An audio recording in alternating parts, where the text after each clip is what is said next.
நிறைய start ups pitch fail ஆகுறது pitch deck R financial model இல்லை, ஐடியா ஸ்டேஜ்ல தான். மார்க்கெட் ஸ்டேஜ் சின்னதாக இருக்குது, ஃபவுண்டருக்கு கேட்டகரியில் எட்ஜ் இல்லாமல் இருக்கிறது, ஒரு ப்ராப்ளம் ரொம்ப பெயின்ஃபுல்லாக இல்லாதது, இதுதான் மெயின் ஃபெயிலியரோட ரீசன்.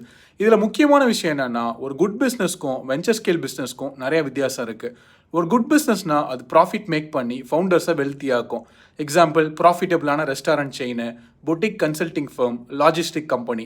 ஆனால் இது எதுவுமே விசி ஃபண்டபிள் இல்லை. வெஞ்சர் ஃபண்டபிள் பிஸ்னஸ்னா என்னன்னா, விசி உங்கள் ஸ்டார்ட் அப்பில் போடுற அந்த ஒரு இன்வெஸ்ட்மெண்ட் அவங்க டோட்டல் ஃபண்ட் சைஸையும் ரிட்டர்ன் பண்ணுற அளவுக்கு பொட்டன்ஷியலாக இருக்க பிஸ்னஸாக இருக்கணும். விசிஸ் எப்படி யோசிப்பாங்கன்னா, ஒரு விசி யூஸ்வலாக அவங்க ஃபண்டை வச்சு ஒரு 25 to 30 ஸ்டார்ட் அப்ஸில் இன்வெஸ்ட் பண்ணுவாங்க. அதில் நிறையா ஃபெயில் ஆகும், இல்லைனா கம்மியான ரிட்டர்ன் தரும்.